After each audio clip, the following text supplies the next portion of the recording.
இந்த அவையில் இருக்கக்கூடிய சான்றோர்களே, இங்கே இந்த துறையை பற்றி பேசிக் கொண்டிருக்கின்ற பொழுது சாதிவாரி கணக்கெடுப்பை குறித்த ஒரு விவாதம் நடைபெற்றது. அந்த விவாதத்தில் பெரும் மரியாதைக்குரிய அவைத்தலைவர் அவர்களும் கருத்துக்களை பதிவு செய்து அதை மாநில அரசு எடுப்பதற்கான வாய்ப்புகள் இருந்தால் செய்ய வேண்டும் என்ற அக்கறையை வெளிப்படுத்தினீர்கள். அந்த அக்கறையை வெளிப்படுத்தியமைக்காக சமூக நீதி ஆதரவாளரின் சார்பில் என்னுடைய மனமார்ந்த நன்றிகளை தெரிவித்துக் கொள்கிறேன். மாண்புமிகு முதல்வர் அவர்கள் அவையில் இருக்கிறார். நமக்கெல்லாம் மகிழ்ச்சி. நம்முடைய உணர்வுகளை புரிந்து கொள்ளும் வகையில் மாநில அரசே சாதிவாரி கணக்கெடுப்பு எடுப்பதற்கான வாய்ப்புகள் இருந்தால் உடனடியாக நீங்கள் செய்யுங்கள் என்று அன்போடு நான் கேட்டுக்கொள்கின்றேன். அதே நேரத்தில் ஒரு நன்றியை நான் தெரிவிக்க கடமைப்பட்டிருக்கின்றேன். மாலை நேரத்தில் முன்வரிசை அமைச்சர்களெல்லாம் இருப்பார்களா என்று நான் எதிர்பார்த்திருந்த நேரத்தில் முதல்வரும் இந்த அவைக்கு வந்திருக்கிறார். மகிழ்ச்சி. இந்த நேரத்தில் பிற்படுத்தப்பட்டோர் நலத்துறையின் போது பேசுகின்ற இந்த நேரத்தில் ஒரு மாபெரும் தலைவனை நன்றியோடு நாம் நினைவு கூட கடமைப்பட்டிருக்கின்றோம்.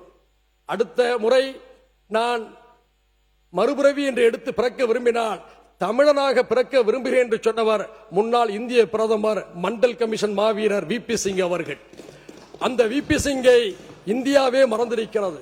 எனக்கு என்ன வேதனை என்று சொன்னால், சமூக நீதியை செயல்படுத்தி 27% இடஒதுக்கீட்டை மத்திய அரசுடைய பதவிகளிலே பெற்றுத்தந்த அந்த மாவீரன் இறந்த போது அவருடைய மரணத்தை முக்கியமான பத்திரிகைகள் பெட்டி செய்தியாக வெளியிட்டார்கள். அதே காலகட்டத்தில் ஒரு திரைத்துறை சேர்ந்த ஒரு பிரபலம் இருக்கிறார். அவருக்கு அதே பத்திரிகைகள் தலையங்கத்தை எழுதினார்கள். இடஒதுக்கீட்டை தந்தார், 27% இடஒதுக்கீட்டை தந்து மண்டல் கமிஷனை அமல்படுத்தினார் என்ற ஒரே காரணத்திற்காக VP சிங் மறக்கடிக்கப்படுகிறார், இருட்டடிப்புக்கு ஆளாக்கப்படுகிறார். அந்த VP சிங் அவர்களை மதிக்கும் விதமாகத்தான் கடந்த திராவிட மாடல் அரசில அன்றைய முதல்வராக இருந்த அண்ணன் தளபதி MK ஸ்டாலின் அவர்கள் அவருக்கு மரியாதை செய்யும் விதத்தில் ஒரு சிலையை திறந்து வைத்தார். மாண்புமிகு முதல்வர் அவர்களே, நீங்கள் புதிதாக பொறுப்பேற்றிருக்கிறீர்கள். உங்களுக்கும் இந்த கடமை இருக்கிறது. VP சிங்கை இந்தியா மறந்தாலும் தமிழ்நாடு மறக்காது என்பதை நினைவூட்டும் விதமாக தமிழ்நாட்டில் பல்கலைக்கழகம் இல்லாத ஒரு பகுதியை தேர்ந்தெடுத்து ஒரு பல்கலைக்கழகத்தை உருவாக்கி மண்டல் கமிஷன் மாவீரன் VP சிங் அவர்கள் பெயரை சூட்டி நீங்கள் மரியாதை செய்ய வேண்டும் என்று இந்த நேரத்தில் நான் கேட்டுக்கொள்கின்றேன். ஏனென்று சொன்னால், சமூக நீதிக்காக தியாகம் செய்பவர்களை திட்டமிட்டு இருட்டடிப்பு செய்யக்கூடிய ஒரு காலகட்டத்தில் அத்தகைய ஏந்தல்களை கொண்டாட வேண்டிய கடமை திராவிட மண்ணான இந்த தமிழ்நாட்டுக்கு இருக்கிறது என்பதை நான் நினைவூட்ட கடமைப்பட்டிருக்கின்றேன். அதே போன்று இந்த துறையை பற்றி பேசுகின்ற பொழுது உண்மையிலேயே மாந்தெண்ணைய உணர்வுள்ளவர்கள் அத்தனை பேருமே மகிழ்ச்சியோடு பல கருத்துக்களை நாம் பரிமாறிக் கொண்டிருக்கின்றோம். சில விரும்பத்தகாத விவாதங்கள் நடைபெற்றிருக்கலாம், அவற்றை நாம் கடந்து போக கடமைப்பட்டிருக்கின்றோம். கவிக்கோ அப்துல் ரஹ்மான் அவர்கள் ஒரு கவிதை எழுதியிருப்பார். வரங்களே சாபங்கள் ஆனால் தவங்கள் எதற்காக? வரங்களே சாபங்கள் ஆனால் தவங்கள் எதற்காக? இந்த மாமன்றத்தில் தான் மக்கள் பிரச்சனைகளை ஆரோக்கியமாக கூடி நாம் விவாதிக்க வேண்டும். மக்கள் அதைத்தான் எதிர்பார்க்கிறார்கள். அப்படி வரமாக அமைந்த இந்த மாமன்றத்தில் மக்கள் சபிக்கக்கூடிய அளவுக்கு நாம் நடந்து கொள்ளக்கூடாது என்பதை நாம் அனைவரும் உணர்ந்து கொள்ள கடமைப்பட்டு இருக்கின்றோம்.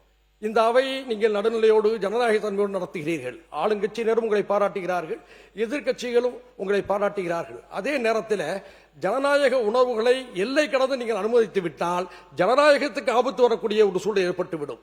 எனவே கட்டுப்பாட்டுடன் நடவடிக்கை எடுக்க வேண்டிய நேரத்தில் கட்சி பார்க்காமல் நீங்கள் நடவடிக்கை எடுக்க வேண்டும் என்று இந்த நேரத்தில் கேட்டுக்கொள்கிறேன்.